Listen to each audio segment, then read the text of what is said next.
इस मंच पर बैठे हुए मध्य प्रदेश कांग्रेस कमेटी के अध्यक्ष, आपके चाहते कांग्रेस पार्टी के सीनियर नेता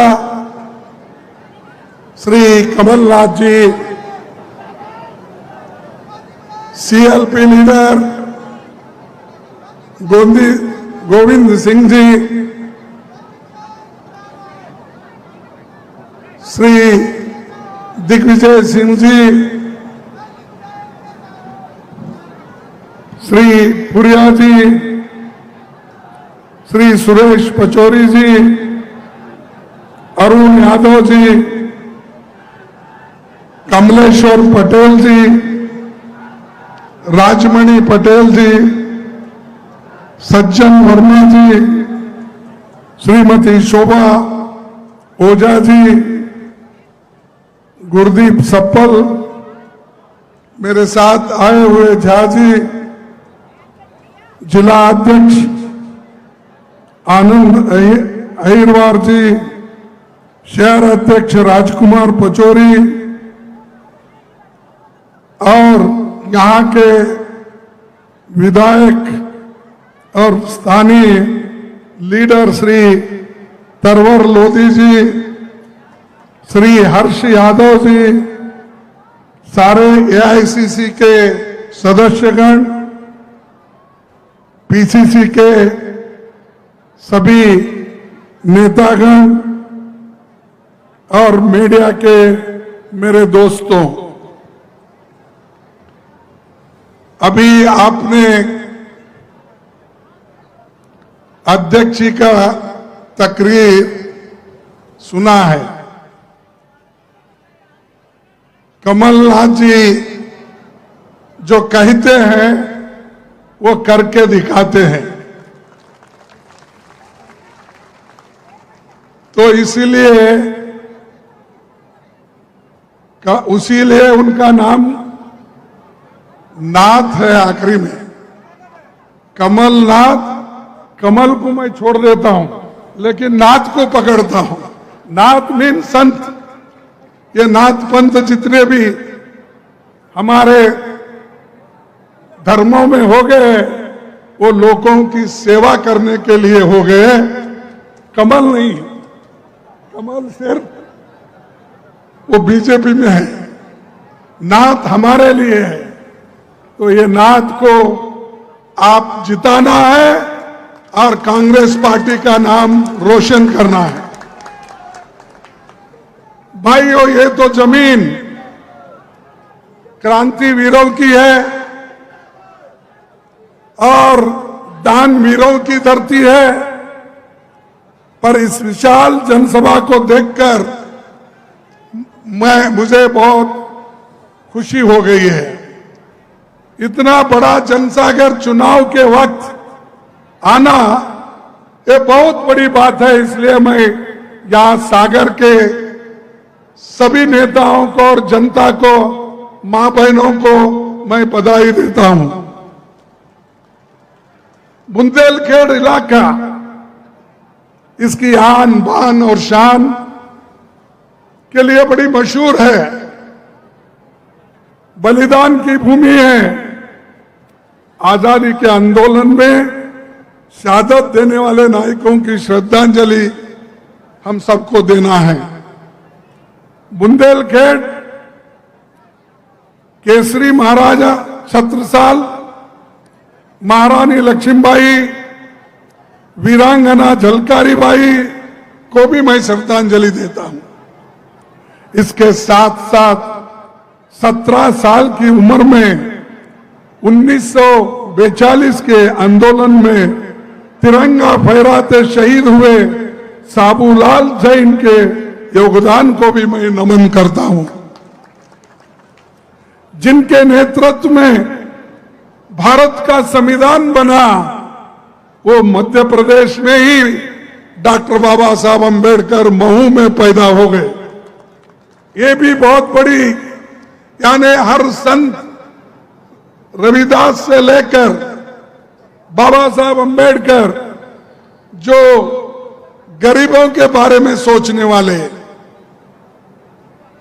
और देश के बारे में सोचने वाले, मानवता के बारे में सोचने वाले सभी संत और कानून के तौर पर सभी को मदद करने वाले लोग यहां पर पैदा हुए हैं,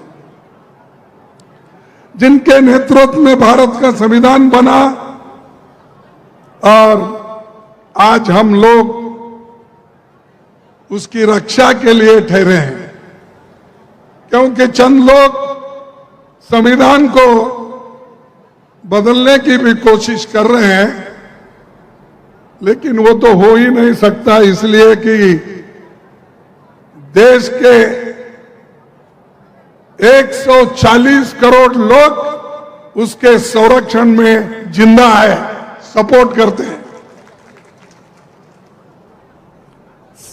और संविधान निर्माताओं में डॉक्टर हरिसिंह गौर जी भी थे। उन्होंने बुंदेलखंड की धरती पर जिंदगी भर की कमाई लगाकर मध्य प्रदेश का पहला विश्वविद्यालय स्थापित किया। मैं डॉक्टर गौर को विशेष तौर पर नमन करता हूं।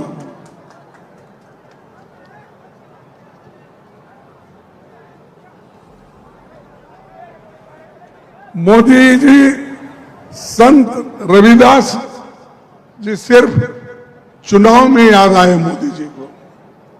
भाई आप 9 साल प्राइम मिनिस्टर है और चौहान भी 18 साल से यहां पर हुकूमत कर रहे हैं, लेकिन रविदास के मंदिर बनाने का याद अब आपको आया। क्यों आया? कि चुनाव आ रहे हैं, चुनाव के लिए रविदास जी को याद कर रहे हैं। यहां उनकी कोई स्मृति बनाना या यहां पर उनकी कोई मंदिर बनाना या उनके नाम से कोई एक संस्थान बनाना, यह नहीं था उनका मकसद। उनका मकसद वोट खींचने के लिए, वोट लेने के लिए क्या करना, वो काम मोदी जी हमेशा करते हैं, यहां भी करके गए हैं। भाइयों, मैं ये वायदा करता हूं, अगर मगर नहीं आने वाली ही है पार्टी, मेरी पार्टी की सरकार यहां बनी तो पहला ये होगा, उनके नाम से एक विश्वविद्यालय यहां पर खोला जाएगा। आपके परमिशन से बोल रहा हूं, नहीं तो कल बोलेंगे मेरे परमिशन के खिलाफ कैसा बोले। आपके परमिशन से बोल रहा हूं कि संत रविदास के नाम से यहां विश्वविद्यालय खोला जाएगा। और जो भी अच्छे विचार वालों के स्मरण में, मेमोरी में हम हमेशा कुछ करते आए हैं, चाहे विहार हो, चाहे मंदिर हो, ये सब कर रहे हैं और यहां पर भी हम करके दिखाएंगे। ये वोटों के लिए नहीं, हम जो करते हैं दिल से करते हैं, हम जो करते हैं लोगों के हित के लिए करते हैं। इसीलिए आप ये मत सोचिए कि चौहान ने गेहूं दिया, राशन दिया, वो फलाना दिया, ये कुछ नहीं। अरे सबसे ज्यादा आपको जो फायदेमंद है वो इस देश का संविधान है, वो हमने दिया है। और इन्होंने क्या किया, यहां पर तो मंदिर बनाने का वायदा किया, लेकिन दिल्ली में ये 14 अगस्त 2019 में वहां जो रविदास जी की मंदिर थी, इन्होंने बुलडोजर लगा के उसको तोड़ दिया। ये लीजिए, मैं दे देता हूं, क्योंकि सबूत मांगते हैं ना, ये टाइम्स ऑफ इंडिया का ये है, ये ले लीजिए सबूत के तौर पर, आप देख लीजिए। यानी ये लोग ऐसे हैं कि मुख में राम बगल में छुरी। मुख से तो बोलते हैं रविदास जी, बाबा साहब, सभी का नाम लेते हैं, लेकिन वो किसी मकसद से लेते हैं। और एक मैं आपसे कहना चाहता हूं, कभी रविदास जी ने ये नहीं कहा, वो कहते थे किसी की पूजा इसलिए ना करो कि वो बड़े पद पर है। वो ऐसी व्यवस्था चाहते थे जहां कोई भी भूखा न रहे और छुआछूत का भाव न हो। ये रविदास का है।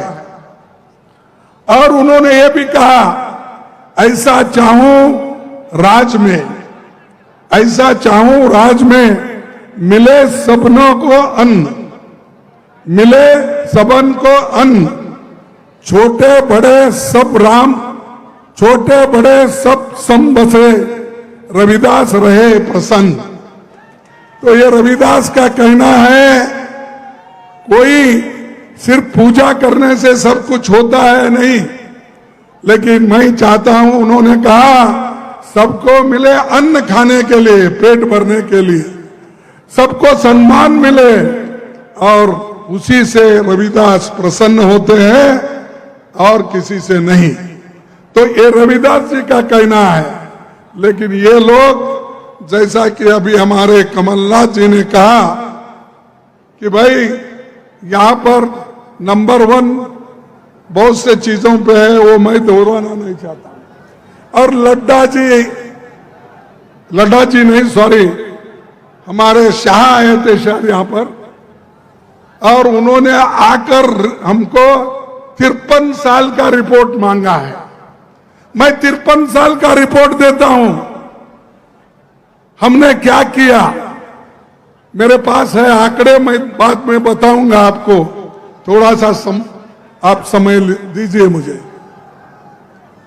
ये मध्य प्रदेश में एक व्यक्ति 18 साल से हुकूमत कर रहा है,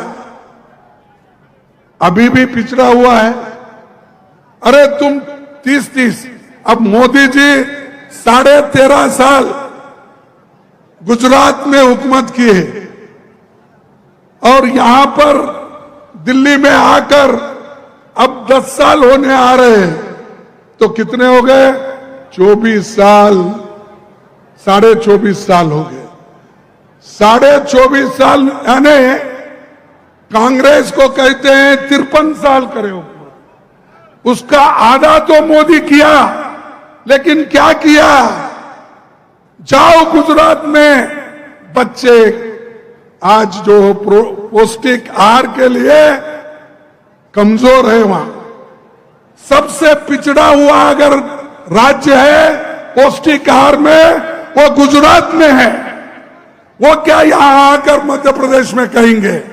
और उनका चेला चौहान यहां पर क्या कहेगा?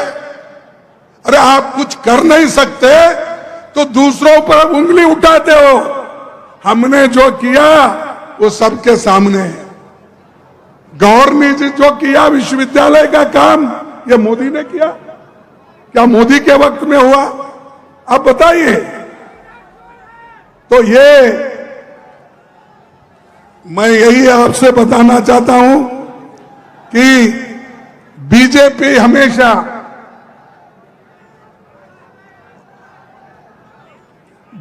हमेशा जनादेश का अपमान करती है।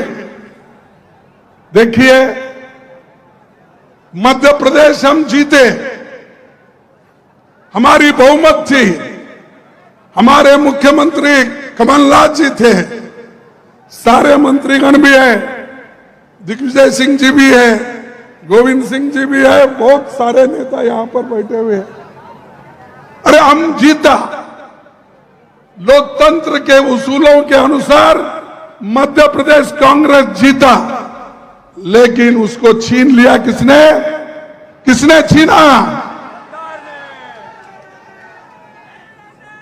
और लोकतंत्र की बात करते हो आप। एक तरफ कहते हो हम बहुत स्वच्छ और इतनी अच्छी छवि रख के हम पॉलिटिक्स करते, एक तरफ कहते हो, दूसरी तरफ पैसे दे देकर खरीद कर लोगों को पावर का, यानी उनको डरा के, किसी को ईडी का धमका, किसी को सीबीआई का, किसी को विजिलेंस का, वो सब कुछ नहीं मिला तो लोगों में फूट डाल के दंगे करके वो लोग आज हुकूमत बनाए हैं। यहां पर जो हुकूमत बनी वो नाजायज हुकूमत है, लीगल नहीं है, ये इलीगल गवर्नमेंट है।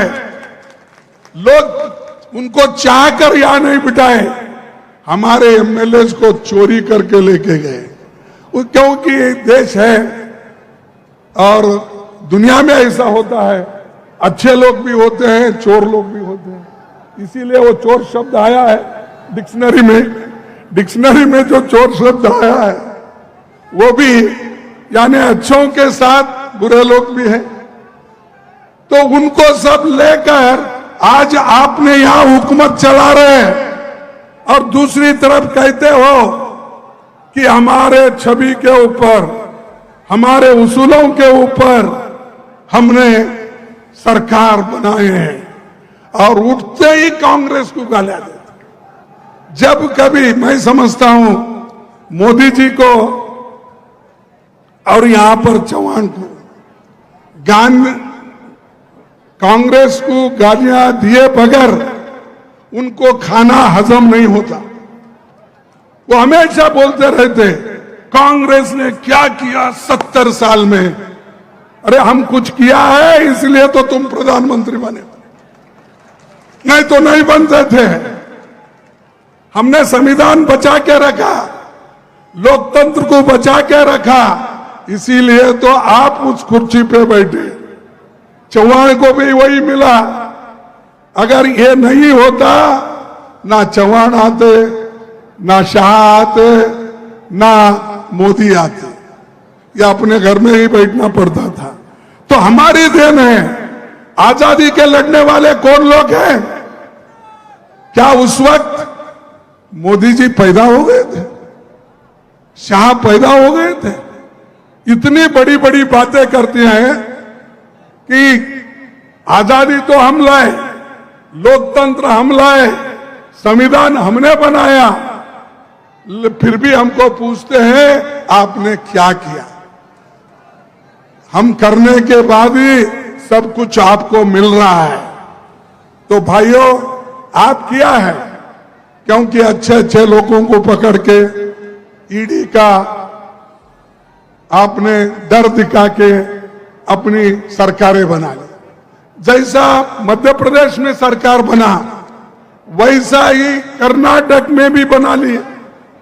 कर्नाटक में भी वहां पर 16 एमएलए को बॉम्बे में रख के उनको मिनिस्टर बनाने का वायदा करके पैसे देके वहां पर उन्होंने अपनी सरकार बना ली। मध्य प्रदेश में बना, वहां पर कर्नाटक में बना, मणिपुर में बना, हर जगह जहां चुन के नहीं आते वो लोग इस मार्ग से ही जाते हैं और ऊपर से कहते हैं हम जीत के आए। इसीलिए इनको दूर रखना आपको सोचना होगा, और अगर इनको दूर नहीं रखे अपने इस पावर से तो ये फिर बर्बाद करेंगे, और इनका काम ही है लोगों को बर्बाद करना। और एक बात मैं कहना चाहता हूं, तो मणिपुर जैसे एक स्टेट में इतना गड़बड़ हो रहा है, वहां पर मोदी साहब जाते ही नहीं, वहां पर मोदी साहब उसके बारे में बोलते नहीं, ना पार्लियामेंट में बोलते, राज्यसभा में बोलते, ना लोकसभा में बोलते। तो उन्होंने मुंह जब खोला कि पार्लियामेंट शुरू होने वाला है 11 बजे, तो 10:30 बजे वो मुंह खोल दिए कि मणिपुर के बारे में हमको सोचना है।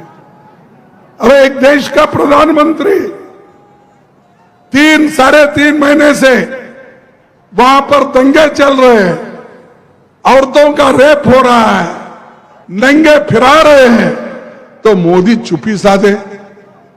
और ऊपर से वहां भी यही कहते हैं कांग्रेस ये काम कर रही है, कांग्रेस देश को डिवाइड कर रही है, राहुल गांधी ये कर रहे हैं। मैं समझता हूं उनके सपने में भी राहुल गांधी आते हैं। अरे राहुल गांधी दोनों ये काम करके बताया, 4000 किलोमीटर पैदल चल के भारत जोड़ो का काम उन्होंने किया। आप लोगों ने देखा है, यहां से भी गुजरी, मध्य प्रदेश से भी लोग कैसे जुड़े, क्योंकि कांग्रेस के ऊपर उनका भरोसा है। इसीलिए तो भारत जोड़ो यशस्वी हुआ।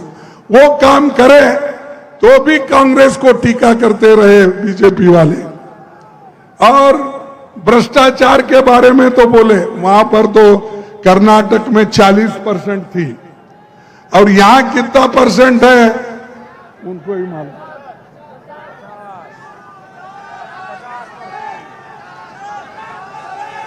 कितना? देखो, हम तो 40% को हटा दिए। अब कमलनाथ जी, आप 50% वालों को धक्का देना है, हटाना है। और सभी लोग आप बोलेंगे भाई वो कमलनाथ जी को ही बोले, खड़गे साहब हमारे को नहीं बोले, बोलेंगे। तो आपको ही बोल रहा हूं, आपकी शक्ति उनके पीछे रहना चाहिए या साथ में रहना चाहिए।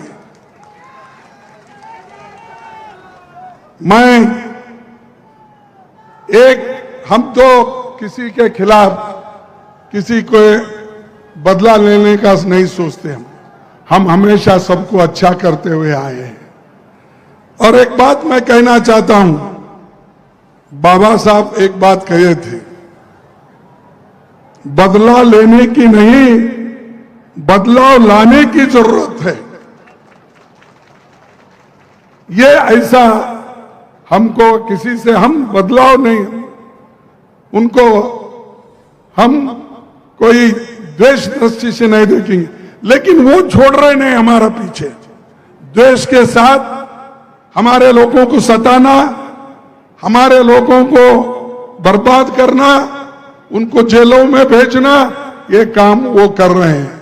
लेकिन वो खुद ब खुद आप उनको सिखाएंगे, और जब नवंबर में हमारी सरकार आएगी तब कुछ फिर उनको भी ये मुश्किल होगा, अरे हमने तो इतने सताया, हमारा क्या होगा बोल के वो लोग शायद यहां छोड़कर दिल्ली गिल्ली या बम्बई जाके बैठेंगे, क्योंकि उनको भी डर होता। लेकिन हम डराने वाले नहीं और डरने वाले भी नहीं, ये हमारा ये है। और दूसरी चीज, आज मध्य प्रदेश को बदनाम करने की काम यहां के बीजेपी और चीफ मिनिस्टर कर रहे हैं। बहुत से घटनाएं यहां पर घड़ी, और मुझे भी मालूम है कि कौन क्या करता, क्योंकि मैं 27 साल मिनिस्टर रहा, 10 साल अपोजिशन लीडर रहा, 4 साल कांग्रेस अध्यक्ष रहा। मैं ब्लॉक कांग्रेस कमेटी से यहां तक आया हूं। वो सोनिया गांधी जी का और राहुल गांधी जी का मेरे पर मेहरबानी है, और आपने वोट दिया, चुन के लाया, इसीलिए यहां पर ठहरा हूं अपनी बात रखने के लिए। और बुंदेलखंड पैकेज, इसके लिए राहुल गांधी को कोशिश किए, कोशिश करने के बाद उस पैकेज को किस ढंग से उसका उपयोग होना था ये बीजेपी सरकार नहीं करी और नहीं करने के वजह से और भी थोड़ा पीछे गए।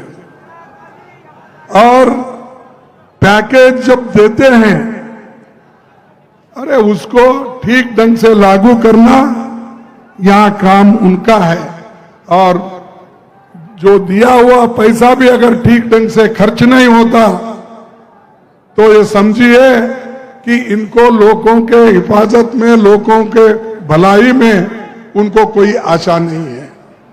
तो इसलिए भाइयों, मैं यही आपसे गुजारिश करने के लिए यहां पर आया हूं। ये जो अंधेरी नगरी चौपट राजा है यहां, इसमें आज कैश राज है, कमीशन राज है, घोटाला राज है, लूटपाट,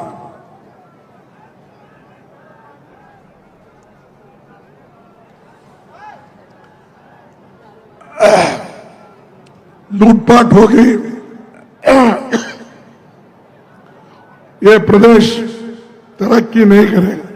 तरक्की करेगा तो कांग्रेस के गवर्नमेंट में ही तरक्की करेगा, बीजेपी से नहीं होगा। और मैं आपसे ये फिर एक बार याद दिलाना चाहता हूं, जब मध्य प्रदेश की सरकार आई कांग्रेस की, कमलनाथ जी उसके मुख्यमंत्री बने, किसान कर्ज मुक्त होंगे और एलपीजी गैस सिलेंडर केवल 500 रुपए में मिलेगा। मैं वायदा कर रहा हूं, फिर मेरे को बीच में मत छोड़ो। एलपीजी गैस सिलेंडर केवल 500 रुपए में मिलेगा। महिलाओं को 1500 हर महीना मिलेगा। महिला तो खुश होना चाहिए, हाथ उठाइए। ठीक है, 1500 रुपए देने का वायदा हम कर रहे हैं, और पैसा हमारे पास आ गया तो और बढ़ा देंगे आगे। 100 यूनिट तक बिजली बिल माफ, सरकारी कर्मचारियों के लिए ओल्ड पेंशन स्कीम, ये सभी चीजें हम आपके लिए करेंगे। और ये जो कांग्रेस सत्ता पर आने वाले कुछ वायदे हम किए, और अध्यक्ष के तौर पर मैं आपसे वायदा करता हूं कि मध्य प्रदेश में कांग्रेस की सरकार बनने पर हम जाति जनगणना का भी कराएंगे। ये जाति जनगणना करने से मालूम होगा इसमें कौन से तबके के लोग गरीब हैं, पिछड़े हैं, लैंडलेस है, अशिक्षित है, ये सब बाहर आएगा। इसीलिए ये हम करके रहेंगे। क्या मणि पटेल करेंगे ना? तो ये चीज हम करके रहेंगे। इसीलिए तो हम यहां पर एक बैकवर्ड क्लास के नौजवान को वर्किंग कमेटी मेंबर बनाए। पहले जो वर्किंग कमेटी में सिर्फ एक बैकवर्ड का आदमी था, इस बार हमने 6 बैकवर्ड क्लासेस के लोगों को वर्किंग कमेटी में ली। शेड्यूल कास्ट के सिर्फ 3 थे, इस बार हमने फिर 5 किया है। यानी जो सोनिया जी वायदा किए थे, राहुल जी वायदा किए थे, उसको निभाने का काम मैंने किया है आपके दुआ से। तो ये करते रहेंगे। पार्टी के लिए हम जो करना है वो करते हैं। और होम मिनिस्टर अमित शाह ने 20 अगस्त को मध्य प्रदेश का 20 सालों का रिपोर्ट कार्ड जारी करके बहुत कुछ कहा यहां पर, और उन्होंने कहते कहते यही कहा, मैं 20 साल का कार्ड दे रहा हूं, रिपोर्ट कार्ड। और आप 53 साल का कार्ड दो, उन्होंने कहा। ठीक है, 30 साल का एक बार मैं आपको बताऊंगा भाई,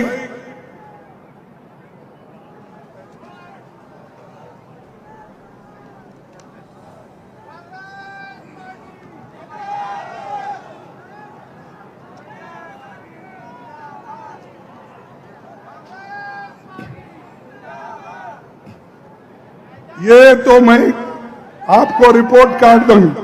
मध्य प्रदेश में आप लोगों से जानना चाहूंगा, भिलाई स्टील प्लांट जब मध्य प्रदेश और झारखंड मिलके था, सॉरी छत्तीसगढ़ मिलके था, तो भिलाई स्टील प्लांट किसने किया?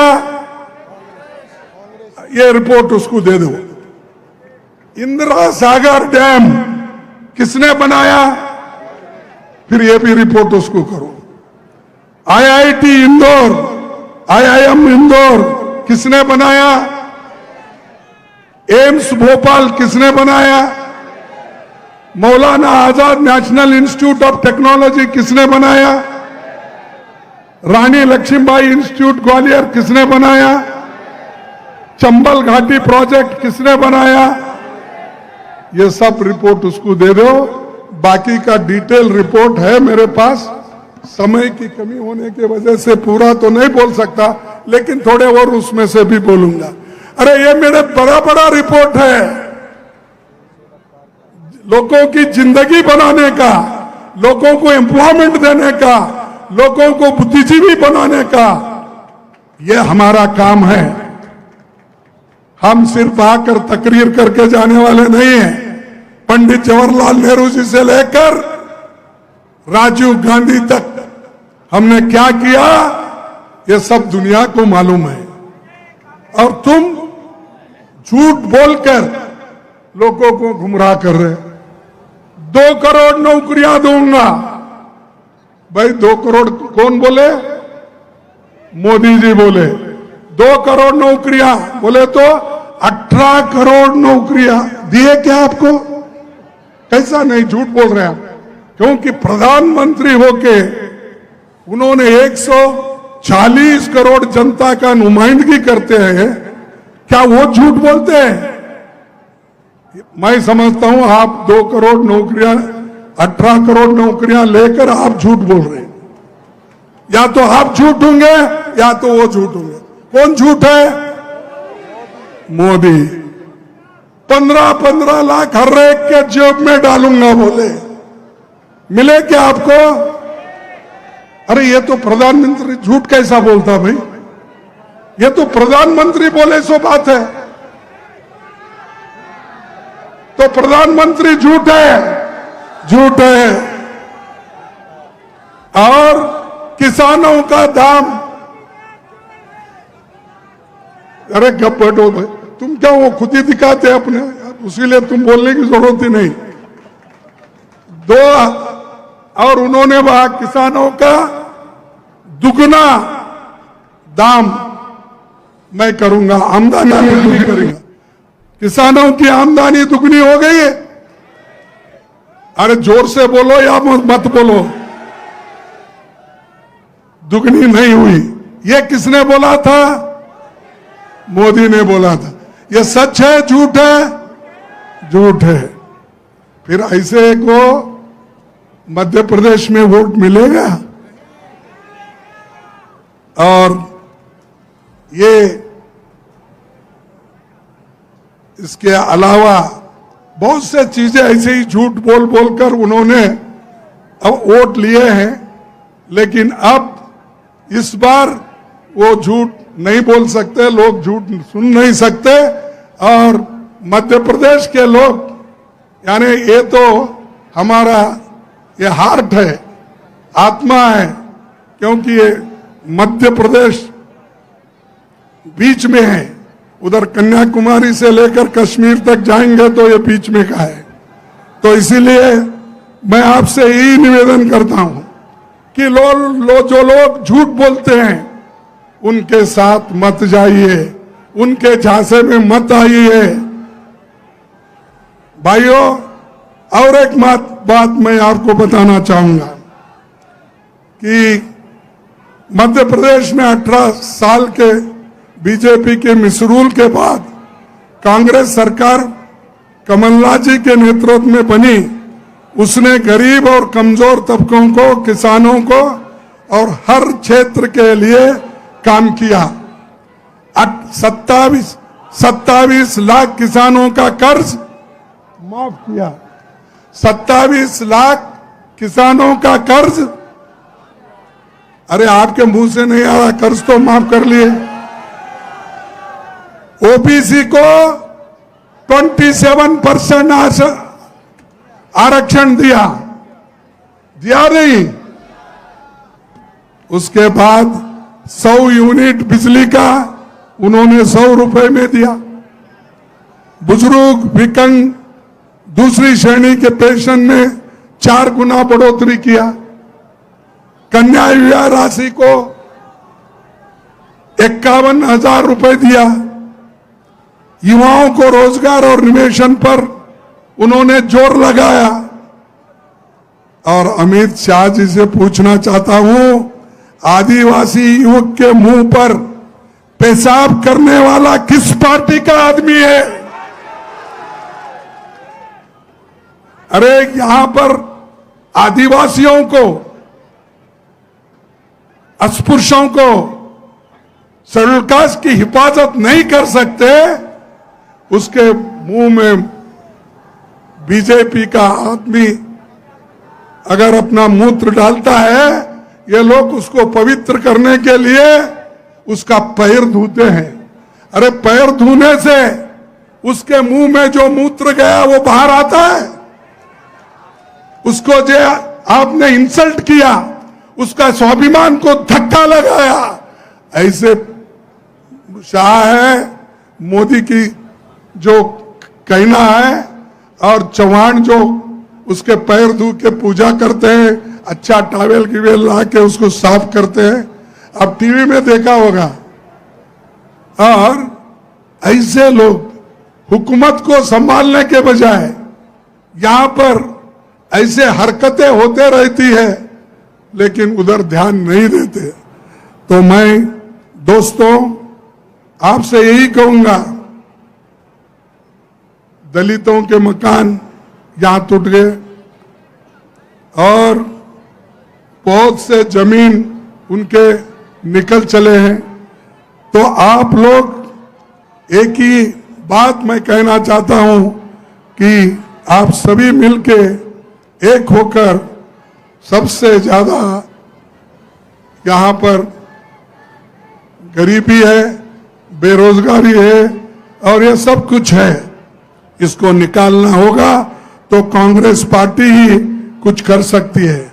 महंगाई इतना है कि उसको कोई नहीं, उधर ध्यान नहीं दे रहे। अनएम्प्लॉयमेंट, महंगाई, ये सब चीजें हैं। मैं आपको बताऊंगा कि टोमेटो 2024 में सिर्फ 2014 में 15 था, अब 72 रुपए हो गया, यानी 380% बढ़ गया। एलपीजी सिलेंडर 166% बढ़ गया। तुअर दाल, अरहर दाल बोलते हैं आप, वो 129% बढ़ गया। वनस्पति 110, हमारे जमाने में 62 था। उसी राइस 80% हो गया, हमारे जमाने में 20 था। सनफ्लावर 79, आज उससे भी ज्यादा 71%। तो ये रिपोर्ट है मेरे पास, आपके जमाने में क्या हुआ, हमारे जमाने में क्या था, ये सब है।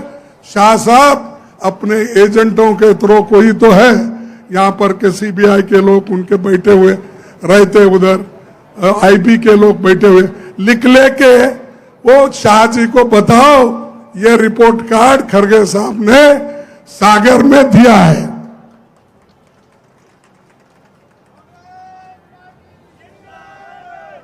अब मैं ज्यादा वक्त नहीं लेता और दो चार चीजें मैं आपको बताऊंगा, क्योंकि फिर मेरे को आना है कभी भी, तो उस वक्त बाकी क्या बताऊंगा।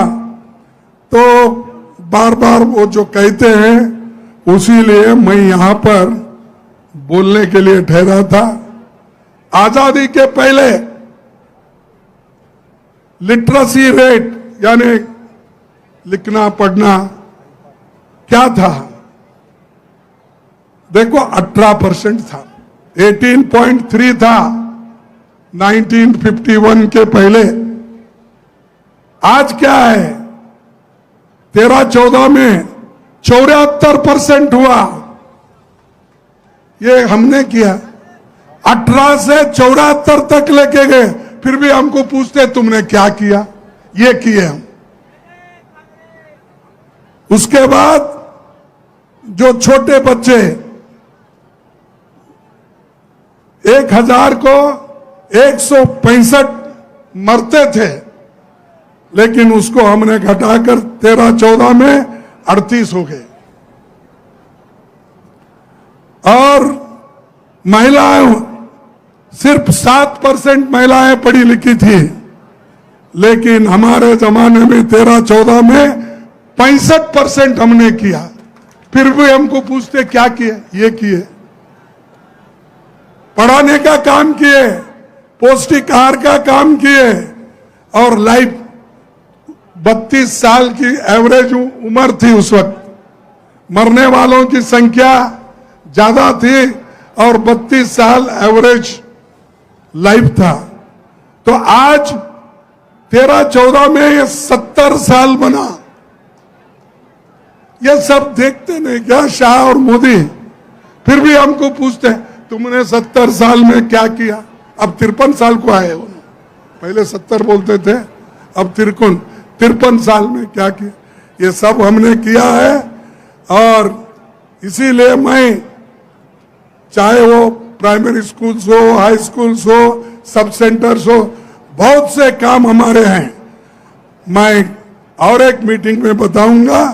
इन लोगों को बड़े बड़े काम करने का तो आदि नहीं है, सिर्फ झगड़ा लगाना और लोगों को झूठ बोलना, ये उनका काम है। इसलिए दोस्तों, मैं भी एक शायर बोल के खत्म करता हूं। जीतूंगा मैं, जीतूंगा मैं, ये खुद से वायदा करो। जीतूंगा मैं, ये खुद से वादा करो। जितना सोचते हो कोशिश उससे भी ज्यादा करो।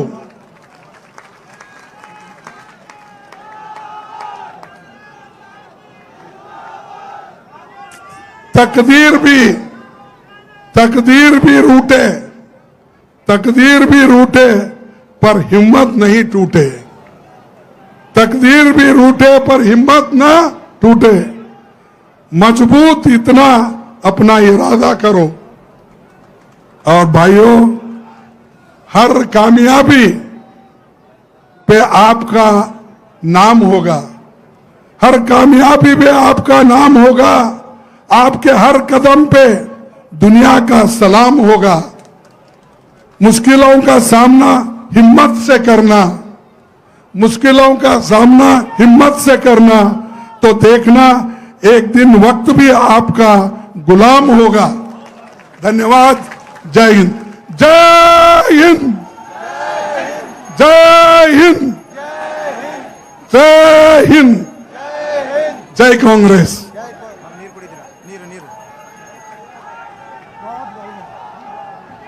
माननीय खड़गे जी के उद्बोधन के बाद शायद अब कोई चीज बचती नहीं सागर के जिले में। मैं अब आमंत्रित करता हूं सागर के पूर्व विधायक आदरणीय प्रकाश जैन जी को, वो आए और हम जनमानस का आभार व्यक्त करें। आदरणीय प्रकाश जैन जी।